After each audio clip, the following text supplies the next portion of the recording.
Et à tous, je suis Claire-Anne Sevrin et je suis ravie de vous accueillir ici pour travailler ensemble pendant 1 heure autour de la question de la réunion d'équipe. Alors, je coordonne YAPACA. YAPACA, c'est un programme de prévention de la maltraitance des enfants qui est initié au cœur du ministère de la Fédération Wallonie-Bruxelles. On y travaille de manière transversale avec tous les secteurs de la Fédération Wallonie-Bruxelles. Ça veut dire avec l'enseignement, l'aide à la jeunesse, la culture, les maisons de justice, le sport également, et l'ONE aussi. Et dans le cadre de ce programme de prévention de la maltraitance des enfants, on a 2 grandes missions.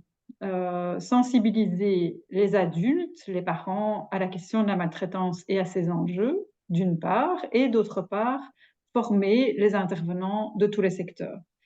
Et ce webinaire, le temps de travail aujourd'hui, fait bien partie de ces outils que nous proposons aux professionnels, et vous en retrouverez toute une série d'autres sur le site de YAPACA, notamment des livres qui sont édités dans la collection Temps d'arrêt, mais aussi des textes plus courts, des capsules vidéo. Ce sont des petites interviews de professionnels que nous rencontrons qui font le tour d'une question entre 6 et 8 minutes. Il y a un module de formation en ligne aussi, etc., etc. Donc, c'est toute une série d'outils que vous retrouverez sur le site de YAPACA. Et aujourd'hui, on souhaitait prendre un temps de travail ensemble pour réfléchir à ce lieu qui fait partie de nos pratiques professionnelles, qui est la réunion d'équipe. Alors, ce lieu, cet outil, est parfois malmené aujourd'hui. Il est attaqué par les urgences du quotidien, parfois envahi par des questions logistiques, et parfois aussi englouti par cette pression qui peut être ressentie d'une certaine logique néolibérale qui voudrait que on prenne davantage de dossiers avec des ressources budgétaires ou des ressources humaines qui ne sont pas pour autant augmentées. Or, les réunions d'équipe, c'est un lieu de travail, un outil de travail essentiel pour les institutions, pour les équipes, pour les professionnels, mais aussi pour les bénéficiaires. Alors, quels en sont les ingrédients pour que ce lieu soit porteur du travail? Quels sont les pièges à éviter? Comment faire de cet outil un espace contenant qui permet à chacun d'y déposer ses mouvements émotionnels en écho de ceux des familles?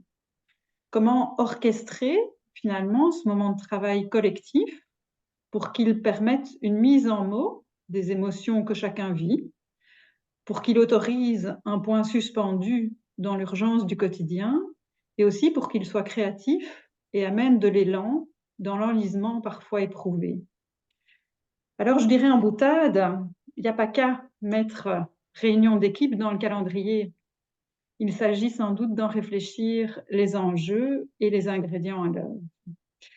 Et c'est ce qui va nous occuper pendant cette heure de travail ensemble.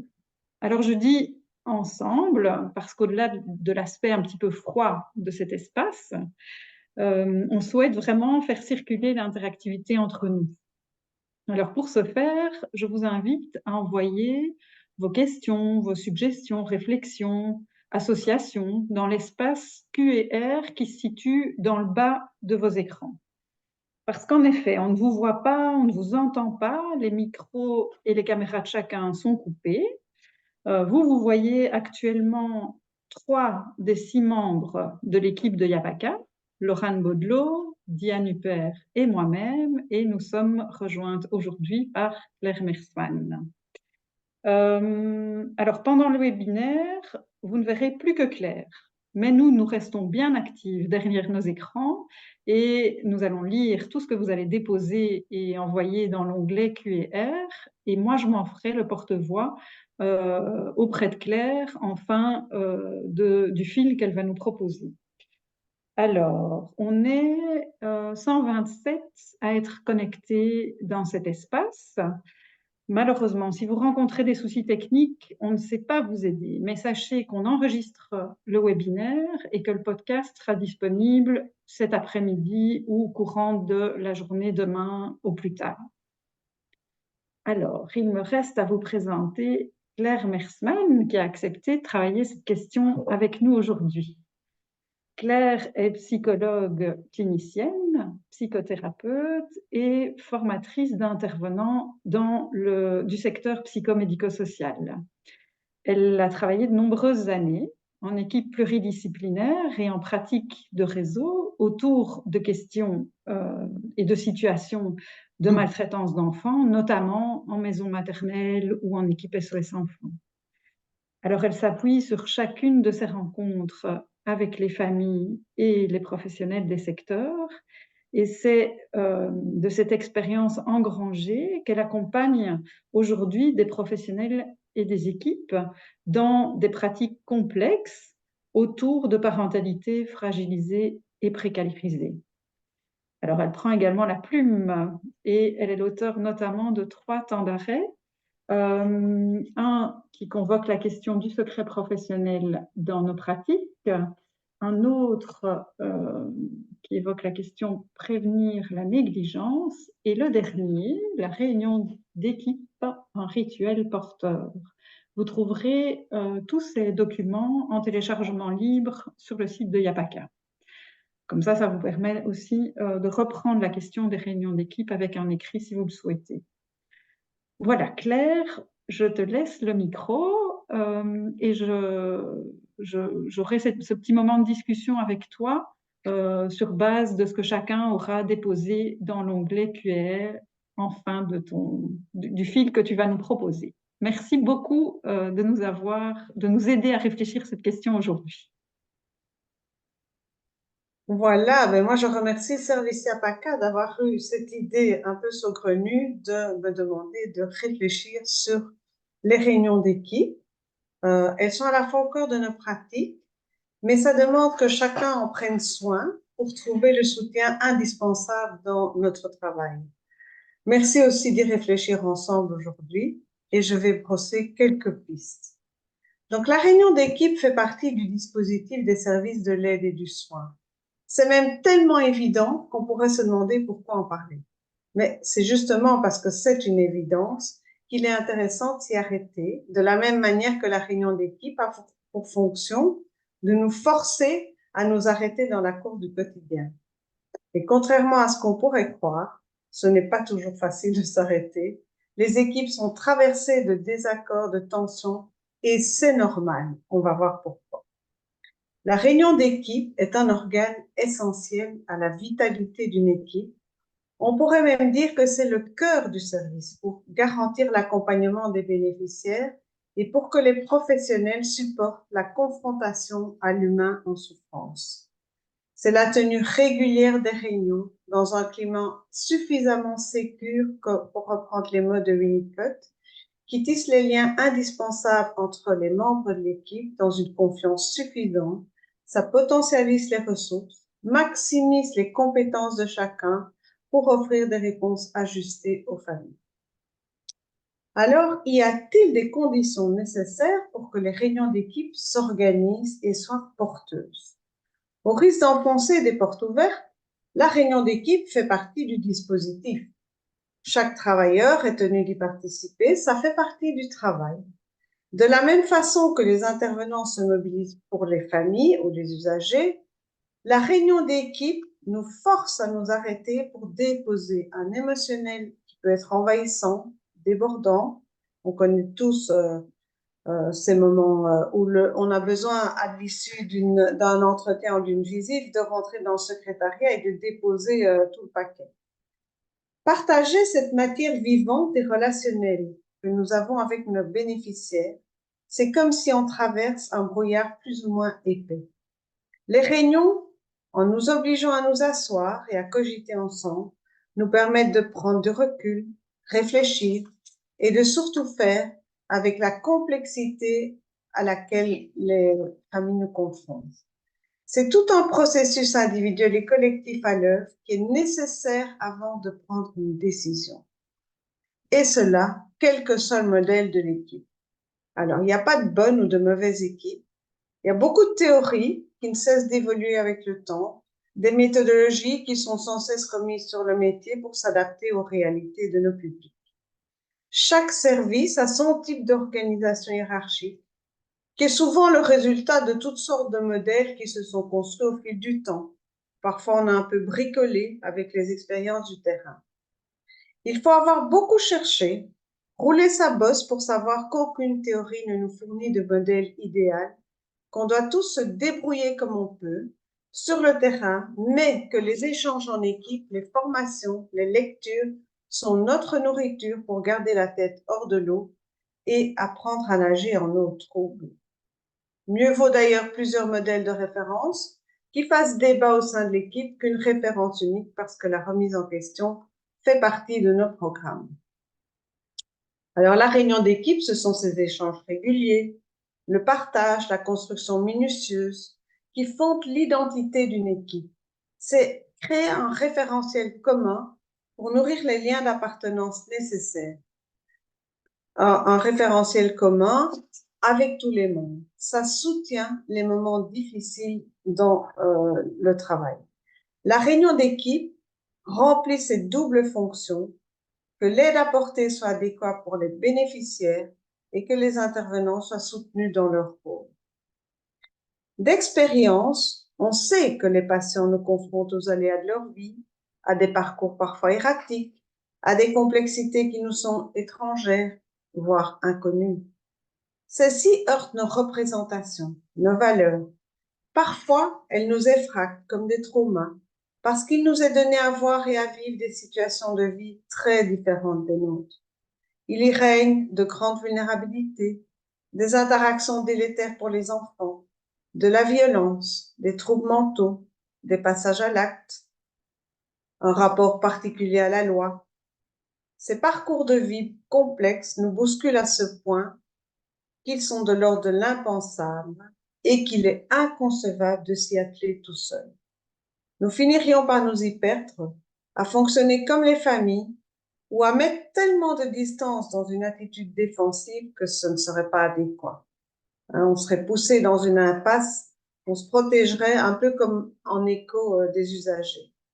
C'est pourquoi depuis longtemps, l'aide médico-psychosociale a été pensée en équipe.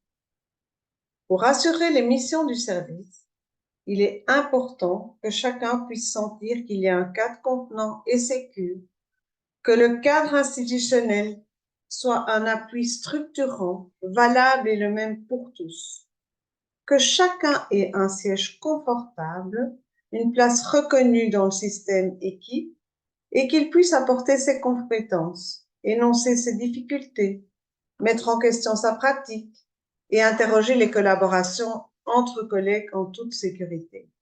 C'est créer une bulle protectrice autour de l'équipe où chacun a sa part pour que les échanges soient constructifs et porteurs. Mais quels seraient les ingrédients indispensables pour que les réunions d'équipe se révèlent soutenantes pour les intervenants? Un cadre institutionnel structurant et sécure, où les balises sont claires, les règles les mêmes pour tous, un horaire, un lieu, du confort, le café, les biscuits, etc. L'absence d'interférences comme les GSM, le téléphone, etc. Et quel que soit le type de hiérarchie, une distinction des places et des rôles de chacun est nécessaire. Entre autres, la place d'un responsable, parfois avec une distinction entre le responsable administratif, le responsable pédagogique ou clinique. Pour supporter les souffrances majeures auxquelles nous sommes confrontés, il est utile que quelqu'un garde une place un peu décalée, un peu méta, qui représente le niveau institutionnel. C'est celui qui va être vigilant aux missions du service, s'assurer du respect du cadre, du rapport à la loi, permettre les allers-retours entre les échanges cliniques et les décisions à prendre pour les patients et pour le service. C'est un rôle qui peut parfois irriter, agacer les membres de l'équipe et pourtant, il est nécessaire pour donner aux travailleurs un contenant et des réponses ajustées pour les bénéficiaires. Si chacun a des responsabilités, elles sont aussi spécifiques à chaque fonction et ça demande à être explicité. Pour s'engager sur le terrain, la vie quotidienne et institutionnelle de l'équipe doit aussi être assurée, comme l'organisation interne pour avoir tout le matériel nécessaire, les horaires, les congés, veiller à la cohérence des missions du service, assurer les contacts avec les autorités qui agréent et financent le service, etc.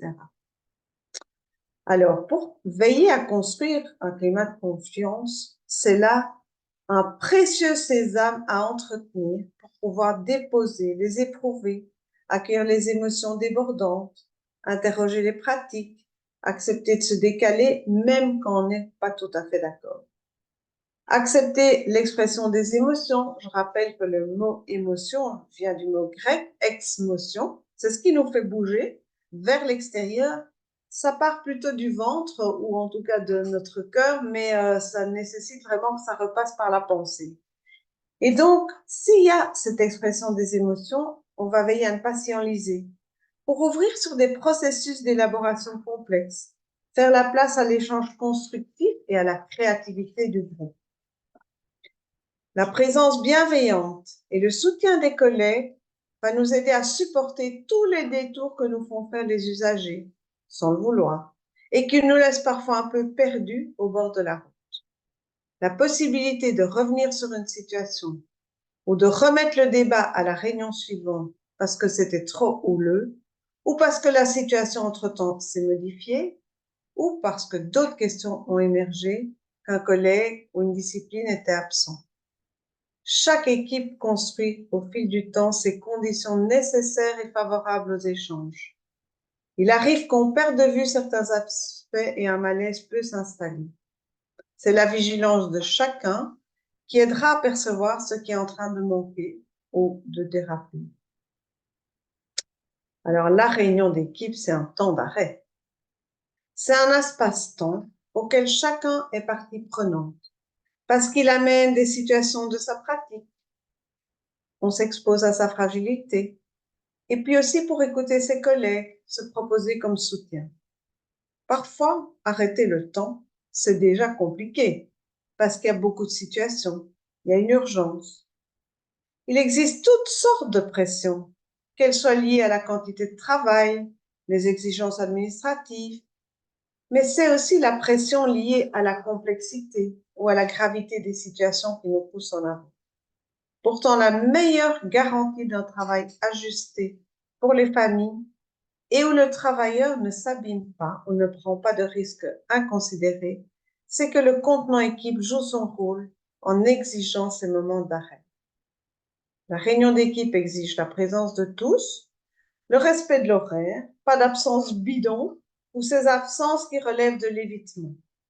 Alors, est-ce qu'il y a un animateur pour gérer l'ordre du jour, pour signifier la fin des échanges afin d'acheminer vers une décision, pour réfléchir qui va donner la décision à l'usager? Et un autre point important, celui-là encore, c'est quels sont les freins, les obstacles, les pièges d'un fonctionnement en équipe. Évidemment, il y en a de nombreux et je vais vous en parler de quelques-uns. Il n'existe pas de modèle idéal ou d'équipe parfaite, d'autant que la vie d'une équipe est semée d'embûches. Il y a les bons et les mauvais jours, comme dans nos vies. Pourtant, nous sommes traversés par ces mouvements souterrains, en écho au vécu des usagers. On y éprouve des ressentis difficiles, des émotions qui débordent, qui donnent envie de se fermer, de fuir, de les lâcher. Mais quels seraient les risques, ces freins au fonctionnement en équipe? Alors, un cadre pourrait être trop rigide ou trop souple. Les imprévus, les urgences, la charge de travail, des rendez-vous qu'on ajoute. Ça fait un peu penser aux familles où ce sont les événements qui guident leur façon de fonctionner. Ça les ballotte, mais ils ne peuvent pas s'arrêter ni s'interroger sur leur fonctionnement. Des collègues pourraient se démobiliser. Comme il y a des absents, moi aussi, je vais laisser un peu tomber. Au risque que la réunion soit désinvestie sous la pression de la quantité ou de l'urgence et au détriment de ces échanges entre collègues. Il arrive aussi que ces vents contraires conduisent à des crises au sein des équipes. Elles peuvent se manifester de multiples manières, parfois de manière non verbale. Il y a des jeux d'alliance, une agressivité à peine voilée, des disqualifications entre collègues, du déni, des trahisons. Si les crises ont leur place dans la vie, la question est de voir comment l'équipe y réagit. Quelles sont les voies choisies pour chercher des apaisements tout en abordant les sujets qui fâchent, favoriser l'évolution des pratiques plutôt que s'embourber dans une rigidification du système. Je pense à une collègue qui parlait souvent de l'entretien régulier de notre voiture. On va au garage tous les 10 000 ou 15 000 kilomètres. Peut-être qu'en équipe, c'est un peu la même idée et les supervisions peuvent nous aider. Les tensions, les angoisses suscitées par les prises en charge provoquent évidemment un écho important chez chacun d'entre nous, des résonances différentes qui sont en fonction de notre histoire personnelle, de nos expériences, de nos fragilités. Nous pouvons être surpris et inconscients de ce qui se réveille dans la confrontation avec certaines situations. Et nous sommes tous touchés. Mais ça dépend des solutions que nous avons chacun trouvées pour penser nos blessures. Et du coup, en équipe, ça va se jouer sans doute dans des tensions ou des conflits. Quand les tensions débouchent sur des conflits ouverts, que des clans se créent, que les débats deviennent rigides, ils débouchent sur des positions clivées. Si un questionnement n'est plus possible, il est urgent de s'interroger sur la dynamique néfaste qui s'installe et de repérer les processus à l'œuvre en souterrain. Est-ce que les tensions sont liées avec les questions d'ordre institutionnel, avec les résonances personnelles? Est-ce qu'il y a un phénomène d'isomorphisme où le fonctionnement des usagers déteint sur les intervenants, sur la dynamique d'équipe et peut-être encore d'autres dimensions ajustées? La direction doit entendre ces dérives, souvent douloureuses, et éventuellement faire appel à une personne extérieure comme un superviseur. On peut avoir des positions qui se rigidifient, une réaction institutionnelle plutôt défensive qui répond en serrant le cadre davantage plutôt que d'entendre la souffrance vécue par les professionnels. La réunion d'équipe, c'est ce réceptacle qui reçoit et rassemble tous les éléments bruts perçus par chacun, souvent de manière indicible. Ce sont les perceptions qu'on a des familles, les ressentis, des émotions, je l'ai déjà dit, notre subjectivité. Et en fait, ce sont a priori tous des éléments peu conscients et peu réfléchis. Mais de quoi est-ce qu'ils nous parlent? Souvent, ils révèlent des souffrances, des traumatismes vécus par les usagers, sans qu'il leur soit possible de les nommer. Ils nous les transmettent par des affects, des traces engrammées dans le corps, des traces de leurs expériences antérieures sans qu'il y ait eu de décodage, de momie sur ces expériences douloureuses. Et pour les professionnels, la réunion d'équipe est ce réceptacle où déposer cet indicible, ces perceptions, ces ressentis, parce qu'ils peuvent provoquer chez nous des réactions de sidération, un profond sentiment d'impuissance, d'injustice, une irrépressible envie d'agir. Ça nous permet de les regarder ensemble, de mettre des mots sur ce vécu, de les mettre à distance pour pouvoir réfléchir à la suite du travail. Ces décodages requièrent d'offrir un espace-temps sécure pour aborder ces éléments très sensibles. C'est alors que l'équipe pourra entrer dans un processus d'élaboration, de symbolisation qui rendra plus lisibles les impasses psychiques vécues par les usagers, les voix sans issue de leur choix et de leur proposer d'autres modes d'être, voire de vivre. Une dimension qu'on cache souvent, c'est la dimension de la destructivité qui peut aussi être un frein. Elle est présente dans toutes les relations, même si on masque cette réalité souvent. Elle est en lien avec de grosses souffrances, des expériences d'angoisse écrasantes, des abandons, de la violence, de la maltraitance dans l'histoire du sujet, etc. Comment nous, les professionnels et les équipes, résiste-t-on à ces mouvements qui sont d'autant plus puissants s'ils sont masqués ou dénués? Ils poussent à augmenter les tensions, les clivages. Il y a les bons, les mauvais. Ça nous mène au conflit, à la rupture. Un autre risque, c'est de vouloir aller vite. On peut être poussé par la pression de la quantité de situations à gérer, les exigences de la hiérarchie, les obligations administratives et aussi la charge émotionnelle, la gravité, l'urgence d'une situation. Les vraies urgences sont rares et c'est important que l'équipe ait réfléchi à l'avance un dispositif qui permette à chacun d'interpeller des collègues dans ces cas-là pour ne pas les gérer seuls. Le fonctionnement événementiel des familles peut nous pousser à fonctionner sur le même mode, où se perd l'étape de recul et de la réflexion. Donc, perdre du temps à réfléchir en réunion permet souvent d'en gagner ensuite et d'être plus ajusté dans nos réponses en fonction de nos missions. En tout cas, d'éviter de déborder de nos. Parce que connaître nos limites, étonnamment, renforce nos compétences. Les directions seront attentives à réfléchir au poids des exigences administratives réalistes pour éviter qu'elles soient dévoratrices de temps au détriment des prises en charge. Alors, il y a des interférences, il y en a de beaucoup d'ordres. Elles créent des micro-interruptions dans la communication, dans le brassage des émotions, de la pensée, ou en réunion, au moment où il est question de tisser des fils ou d'en démêler avec des collègues. Ces interruptions, qu'elles viennent de l'extérieur ou de l'intérieur, renvoient un message non verbal de non-disponibilité qui peut être très mal vécu, surtout quand on est fort pris par une situation. Par interférence, vous connaissez, on parle des appels du téléphone du service. Est-ce qu'on peut mettre un répondeur, différer les appels? Les GSM de chacun, omniprésents, où il y a des messages privés, des appels intempestifs, la place des tablettes, des ordinateurs dans la réunion, etc. Comment la technologie transforme nos pratiques et interfère dans les réunions avec les collègues et aussi avec les usagers. Ça impacte notre disponibilité, notre préoccupation pour l'autre. On peut mettre ça en lien avec la qualité relationnelle des parents à l'égard de leurs enfants et leur rapport des écrans à la maison. C'est un grand débat. Et puis, il y a les situations quand il n'y a pas de bonne solution. Mais qu'est-ce qui se passe? Alors, on connaît tous ça dans les réunions d'équipe. Deux clans se créent, défendant chacun leur position. Il y a ceux qui tiennent plus, par exemple, avec la position de l'enfant ou de la mère, ou qui s'interrogent sur la place des parents ou d'autres. Si ce sont toujours les mêmes qui défendent le point de vue de l'enfant ou des parents, etc., il y a un voile de fumée opaque qui sépare les clans. C'est le signe qu'en réalité, il n'y a pas de bonne solution.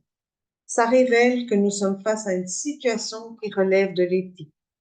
Mais alors, comment sortir du clivage?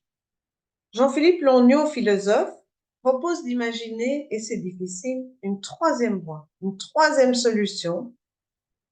Loin d'être facile, mais ça fait appel à la créativité, au mouvement, pour réfléchir aux avantages, aux inconvénients de chacune des solutions avancées.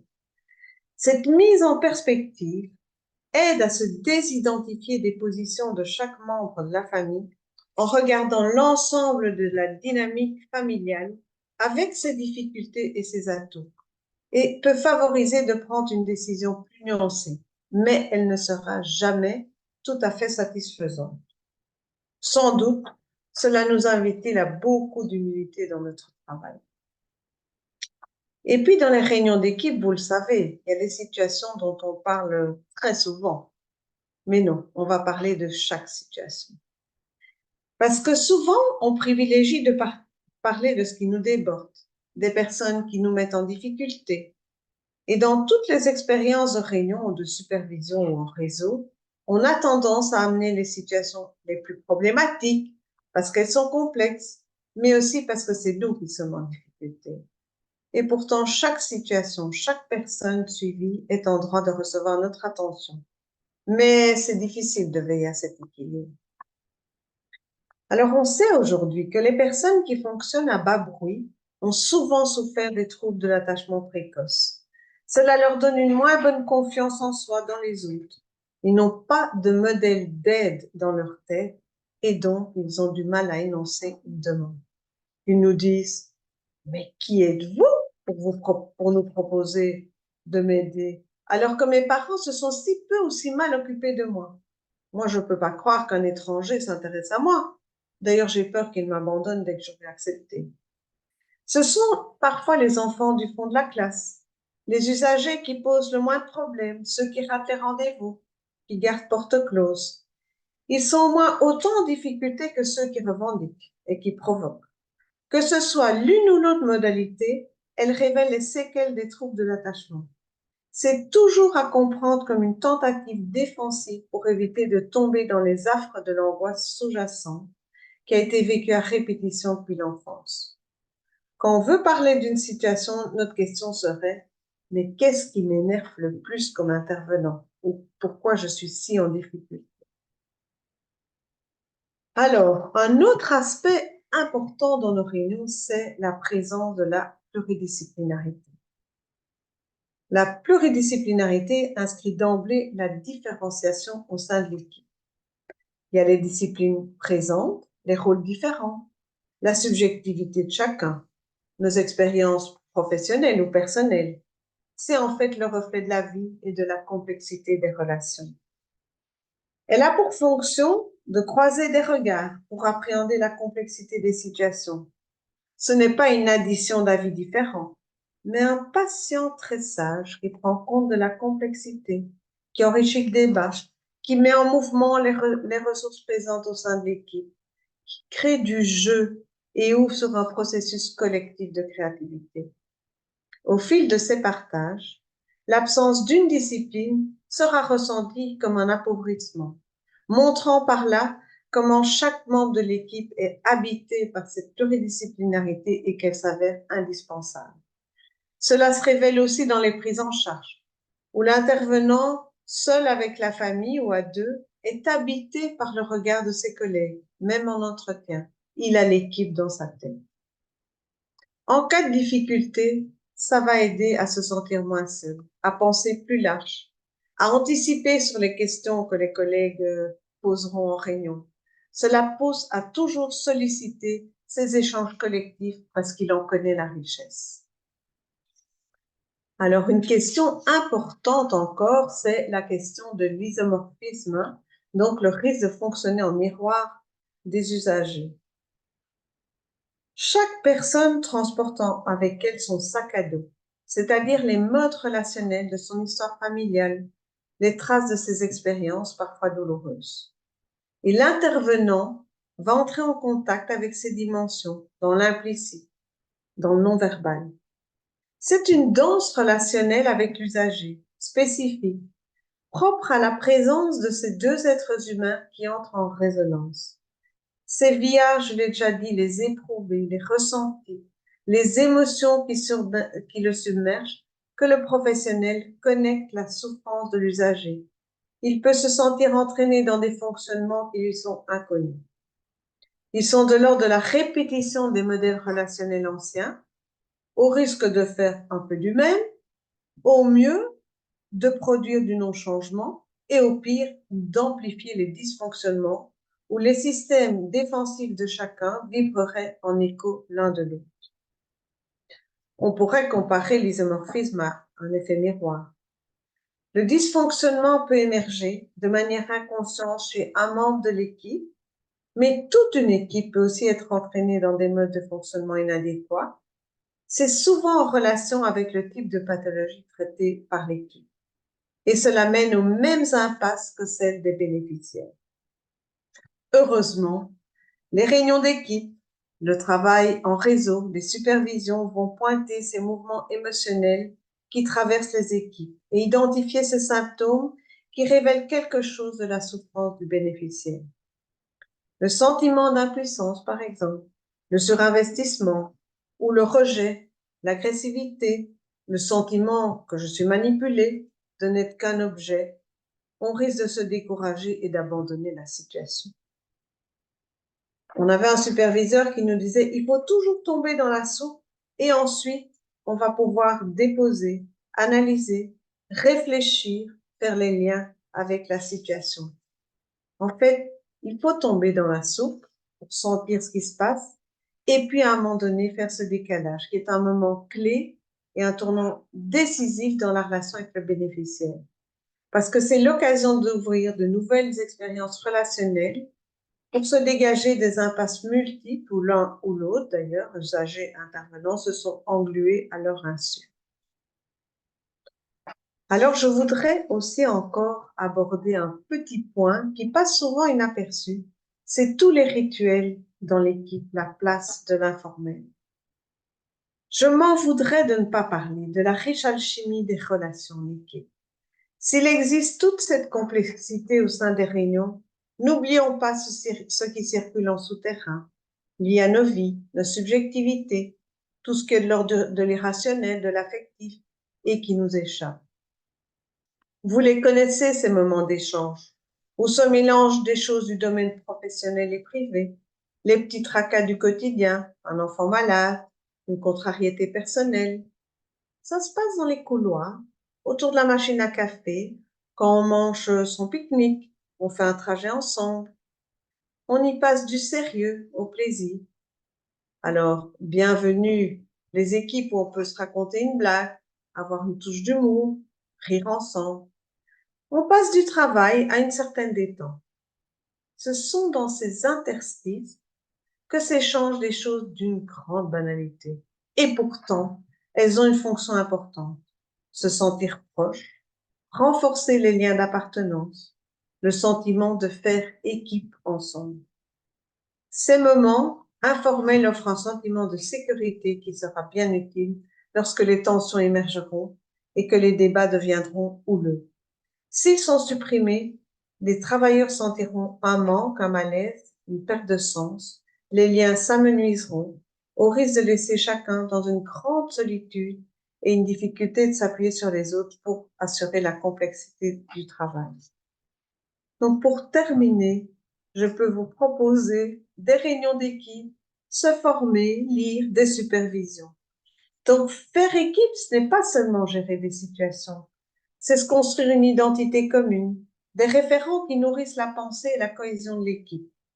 Pourquoi ne pas décider ensemble de lire un temps d'arrêt ou un article 2, 3 fois par an, discuter ensemble, ramener à l'équipe une formation qu'on a suivie, participer ensemble à une formation, se donner le temps et le goût de lire, saisir ces petits éléments pour cheminer, prendre du recul, se donner des moyens pour comprendre ce qui se vit dans les situations, décoder tout ce dont on a parlé, qui nous traverse sans cesse, construire ce référentiel qui soutient les échanges en réunion, crée une culture commune, mais qui ne soit pas dogmatique.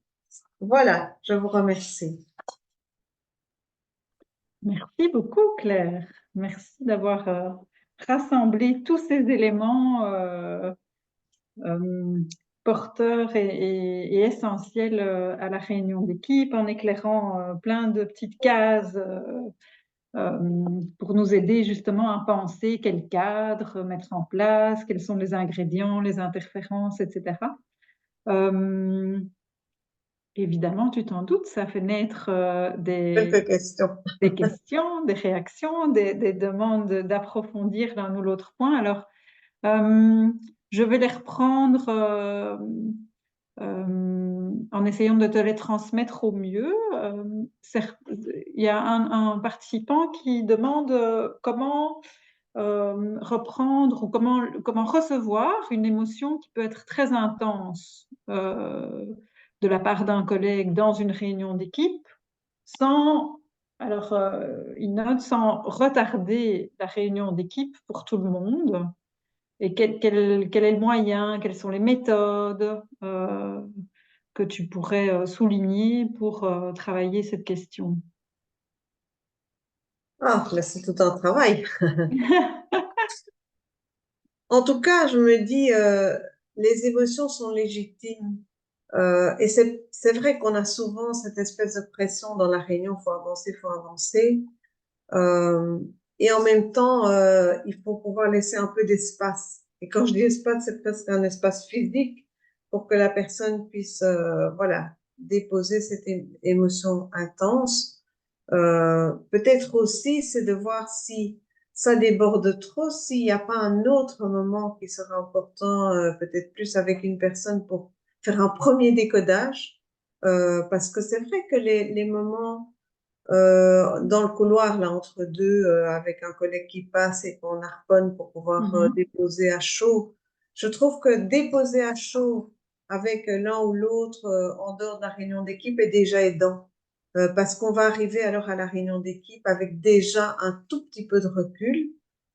Si on a vécu les choses à deux, c'est intéressant parce que on va aussi avoir des regards un peu différents qui vont déjà illustrer, évidemment, ben voilà, que la situation était très difficile à vivre, mais on a autour d'une table, on est autant de personnes qui allons réagir de manière différente.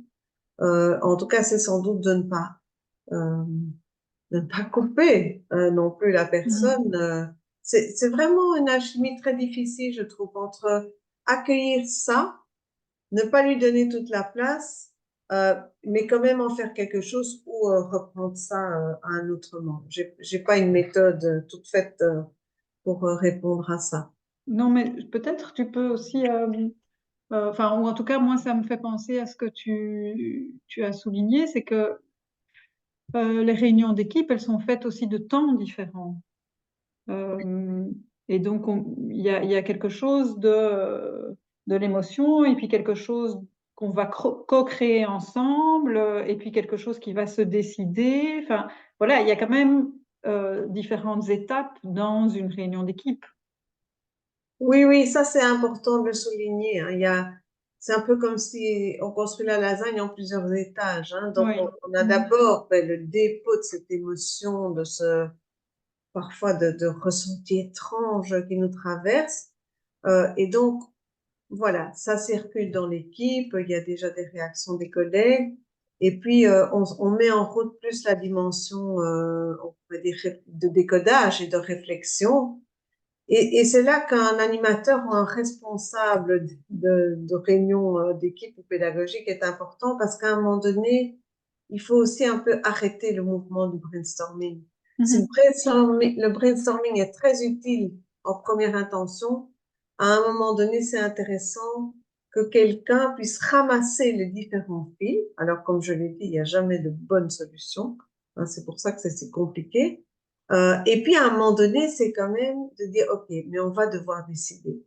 Et Mhm. donc, voilà, est-ce que ça appartient aux responsables? Est-ce que ça appartient aux personnes qui gèrent le dossier? Parce qu'on se rend bien compte que le temps d'avoir réfléchi et puis de retourner dans la situation, peut-être la situation a déjà un peu changé.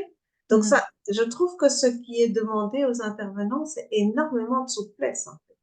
Et c'est parfois ça qui est difficile ou qui nous fatigue Mhm. dans le travail. Oui, tout à fait.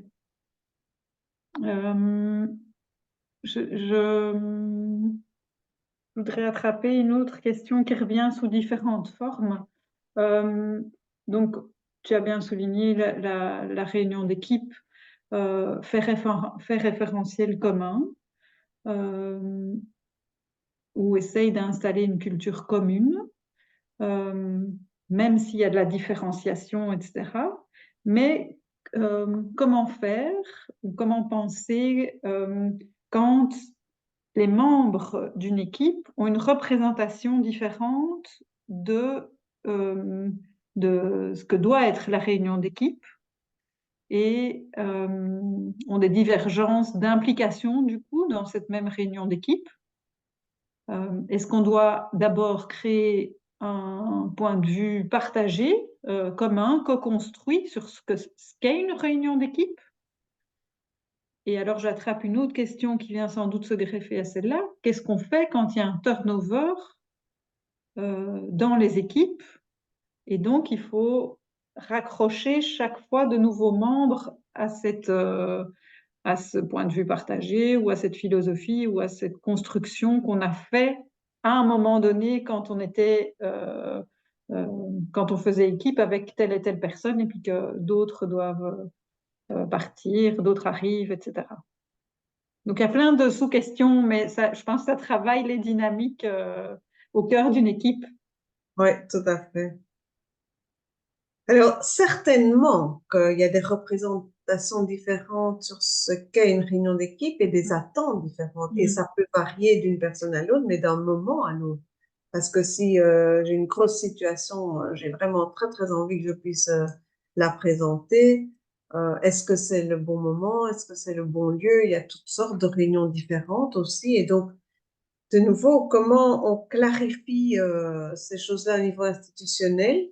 En tout cas, dans l'équipe où j'ai travaillé, enfin, tout se passait dans la même réunion. C'était un peu le bordel à un moment donné, autant le dire. Et c'est ce qui nous a amené avec l'aide d'un superviseur à vraiment différencier des temps de réunion différents et que quand on parle d'organisation, on ne parle pas de situations concrètes parce que sinon ça amène beaucoup trop de frustration. Et donc Mhm. c'est important, je trouve, que dans les équipes et les responsables d'équipe, il y ait une vigilance à bien clarifier et à renommer régulièrement, parce que sinon, je trouve que plus on est déçu dans ses attentes, mais plus il y a un mouvement de retrait ou Mhm. de colère qui va venir. Euh, et tu soulignes un point qui pour moi est vraiment difficile, je trouve, pour les équipes, c'est le turnover.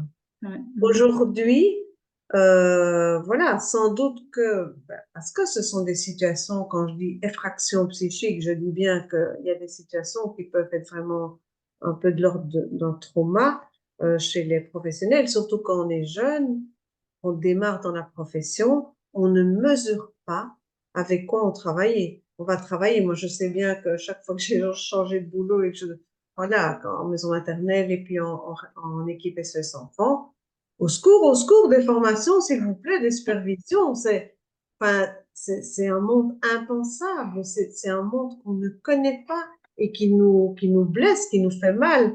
Donc, effectivement, quand il y a des changements dans les équipes, s'il y a beaucoup de turnover, l'image qui m'est venue tout de suite, c'est comme un tricot qu'on a fait avec patience et puis ben, il y a des trous dans le tricot Mhm. et on a l'impression qu'on va tomber entre les mailles du filet. Et donc, je me dis au niveau du référentiel commun qui s'est construit vraiment lentement avec beaucoup d'allers-retours et oui, d'apports extérieurs, ça peut être intéressant qu'il y ait des personnes de l'équipe qui soient déléguées à accueillir les nouveaux, mais pas le premier mois, parce que les questions, elles vont venir au bout de 6 mois, un an, hein, le découragement peut venir plus tard. Donc, je trouve qu'il y a une forme d'accompagnement ou de parrainage, ou je ne sais pas.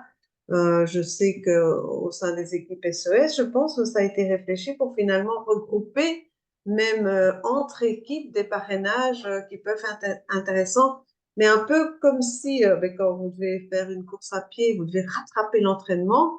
Mais voilà, il faut y mettre de l'énergie et du temps. Parce que sinon, ça va être difficile dans les réunions, ça va agacer et ça peut aussi amener des personnes à quitter plus vite, en fait, parce qu'ils n'ont pas eu le soutien nécessaire pour rentrer dans ces situations. Mhm. Mhm. Euh, et ça évoque, ça ouvre une deuxième, une autre question qui convoque la question du sens qu'on met dans les réunions d'équipe et les cadres professionnels avec chacun, que chacun occupe.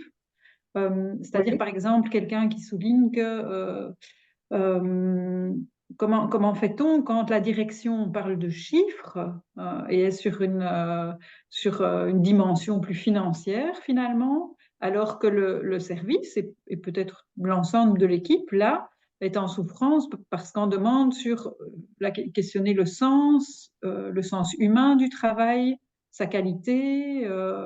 Et donc voilà, comment composer avec ces deux logiques, je veux dire, qui s'entrechoquent parfois au cœur de la réunion d'équipe. ouais, je pense que au fur et à mesure des années qui passent, la question des chiffres prend de plus en plus de place, hein, Ouais. et Mhm. voilà, tu en as parlé en introduction. Mhm. Allez, oui, le réseau médico-psychosocial de toutes parts est quand même soumis à des grosses pressions financières, à cette notion d'efficacité ben, qu'on évalue plus dans la quantité que dans la qualité du travail. Et donc, je pense il y a une souffrance des équipes aussi par ces pressions qui sont liées aussi oui, à ce néolibéralisme, à ce besoin d'être rentable, entre guillemets. Donc c'est compliqué de répondre en soi. Chaque équipe est différente, les moments sont différents, les directions ne sont pas les mêmes. En tout cas, dans mon expérience et aussi en tant que superviseuse d'équipe, quand on peut séparer, je trouve, la direction, on va dire, générale de l'équipe, celle qui est plus en lien avec les chiffres et le reste, et une direction clinique. En fait, ça crée déjà un débat entre ces deux responsables-là. Et Mhm. ça va permettre de, voilà, de créer une tension, mais constructive. OK, j'entends cette Mhm. question des chiffres, etc., etc. Mais j'entends aussi allez, la difficulté au niveau de la clinique, la souffrance, la recherche de sens, Mhm. la recherche de qualité de travail des professionnels. Et j'imagine que les directions et coordinateurs d'équipe qui sont seuls à la barre, ben, ils doivent être vraiment, c'est comme être un capitaine d'un bateau dans une mer agitée, parce qu'ils sont tout le temps un peu, quand je parlais de l'éthique et d'être entre deux positions, en fait, Mhm. c'est un peu ça. Et donc, comment les directions s'appuient pour pouvoir protéger quelque part les professionnels de trop de pression liée à la, oui, à la quantité, au rendement, enfin, efficacité, tous ces mots qui nous viennent d'ailleurs, hein. Mhm. Mhm. Ouais.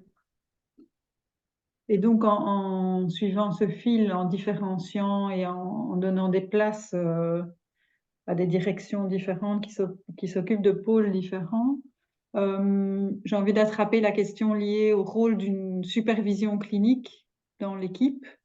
Comment est-ce qu'on, alors, comment est-ce qu'on balise l'orientation du travail d'élaboration en équipe pour ne pas tout orienter en supervision, ou à l'inverse, de garder certaines difficultés en vase clos? Comment on construit ensemble des critères qui amènent à une supervision d'équipe? Voilà, vaste question.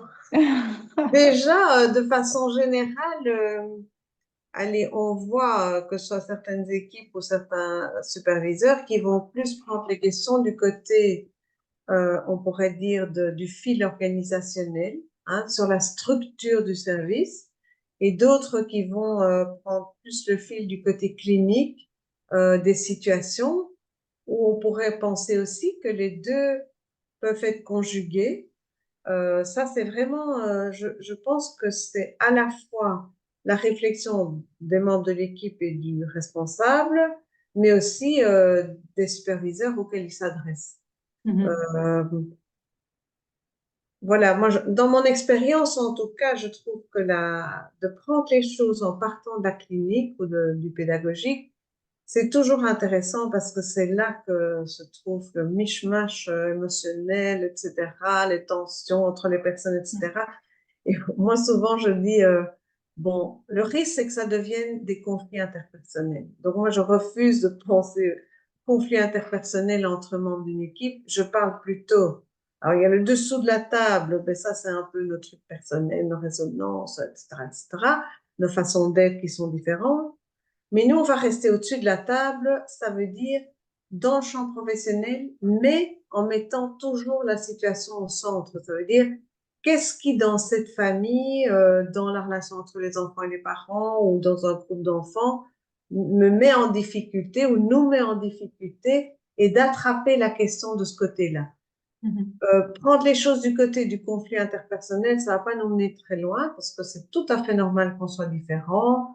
On réagit pas du tout de la même façon aux mêmes situations. Donc voilà, ça va nous mettre en difficulté. Mais le reprendre du côté de la situation, des situations, c'est intéressant. Et donc c'est aussi comment les équipes vont réfléchir sur ben, si on a choisi un superviseur. Comment on prépare une situation, laquelle on choisit d'amener? Est-ce que c'est un choix individuel, un choix collectif? Alors qu'on a une supervision, on arrive et puis en fait personne n'a rien préparé. Enfin, tout ça Mhm. sont des indices en même temps de ce qui peut se passer dans une équipe, hein. Mhm. Donc Mhm. voilà, je pense que c'est toutes des choses qui vont être discutées en équipe et avec les superviseurs potentiels. Mhm. C'est, euh, j'allais dire c'est rigolo, mais tu vois, parce que tu as évoqué tout à l'heure le fait qu'en équipe, on amenait davantage les situations qui nous posaient problème, Oui, plutôt que, je veux dire, les bénéficiaires plus silencieux. Euh, Tu as attiré notre attention sur le fait qu'il fallait convoquer toutes les situations.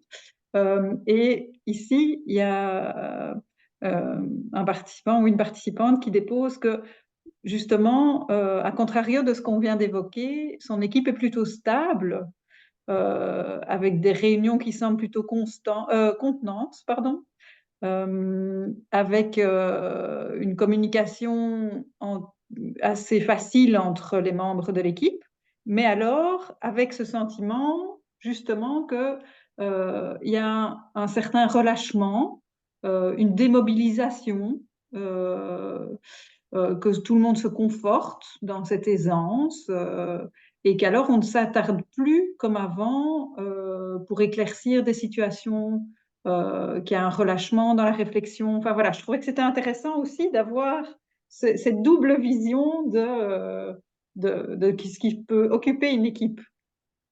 Oui, tout à fait. On va toujours plutôt penser aux réunions où c'est un peu le Bronx, ça chauffe un peu trop, Oui, c'est oui, difficile. Et on peut avoir des équipes qui ronronnent, hein. c'est ça. Oui, oui. Et finalement, où la réunion d'équipe ne potentialise plus suffisamment ces, allez, ces échanges, des avis différents, mais on peut avoir, oui, une sorte d'habituation au fait qu'on se connaît bien, on sait un peu comment l'autre réfléchit, etc.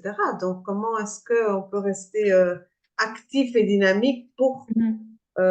apporter mais peut-être aussi que des formations ou des choses comme ça. En tout cas, il y a une sorte d'aller-retour entre l'intérieur de la réunion d'équipe et l'extérieur. Alors, à Mhm. l'extérieur, on pense aux situations, mais je pense qu'il y a l'extérieur qui est tiers, qui fait tiers d'ailleurs entre les situations et l'équipe. Ce sont les formations, Mhm. des choses qu'on lit. On a aujourd'hui quand même accès à énormément de choses.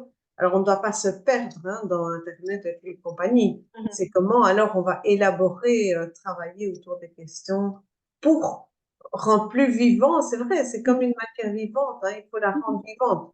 Ça peut pas être explosif parce qu'on ne sait plus, tout part dans tous les sens, mais ça peut pas être quelque chose qui dort tranquillement et qui fait perdre du sens à notre travail finalement Mhm. Mhm. et qui peut aussi amener une forme de, je sais pas si je vais dire insensibilité par rapport aux usagers, mais on peut avoir des fonctionnements un peu automatiques comme ça. Ça, Mhm. c'est Mhm. embêtant. Ouais, Tous ouais, les ouais. automatismes de pensée, les autoroutes de pensée, c'est embêtant. Ouais. Eh bien, j'aurais envie de te partager encore tellement de choses qui sont déposées ici, mais il est 13h58 et donc il est temps de refermer ce temps de travail passionnant, passionnant. Merci de nous avoir convoqués à nous arrêter pour prendre du temps à penser cet outil de travail qu'est la réunion d'équipe, en convoquant toute la créativité qui pouvait être à l'œuvre dans tous ces mouvements, dans toute oui, cette matière vivante qui est à l'œuvre quand on est en réunion d'équipe. Alors, je n'ai pas pu attraper toutes les questions, toutes les suggestions, les réflexions, etc. Euh, je vous propose de continuer à les déposer ici. On va laisser le canal ouvert encore quelques minutes, comme ça vous pouvez le déposer. Nous, ça nous permet de continuer à élaborer, à nourrir notre travail dans l'équipe de Yapaka et donc de pouvoir continuer à poursuivre cette réflexion dans d'autres outils qui vous seront proposés en suivi. On a créé une porte d'entrée sur le site qui s'appelle Réunion d'équipe. On peut peut-être euh, vous la montrer, ou en tout cas, si vous allez sur le site de Yapaka, tout en bas de la page, dans un bandeau bleu, il y a toute une série de mots-clés, et là-dedans, vous retrouverez Réunion d'équipe, et c'est un onglet qui permet de retrouver l'ensemble des références. Et sinon, sur le site de Yapaka, en accueil du site, le livre rédigé par Claire, qui est la réunion d'équipe, un rituel porteur. Et donc, il va reprendre des éléments qu'on a travaillés pendant cette heure-ci, dépliés autrement encore. Il y a aussi des petites capsules vidéo très riches dans un format plus court, hein, de 5-6 minutes, des interviews de Claire et d'autres professionnels par rapport à cette question des réunions d'équipe. Voilà, sur cette thématique, on a fait on a fait un rapide tour. Merci beaucoup d'avoir participé, de vous être mobilisé, d'avoir suivi ce webinaire qui sera en podcast donc sur le site de Yapaka. Vous pouvez le retrouver cet après-midi ou demain et déjà vous informer du prochain webinaire qui aura lieu le 20 juin au même horaire, 13h, 14h, et qui nous rassemblera autour de la question de l'aliénation parentale. Je vous remercie et je vous souhaite à tous et à toutes une très bonne après-midi.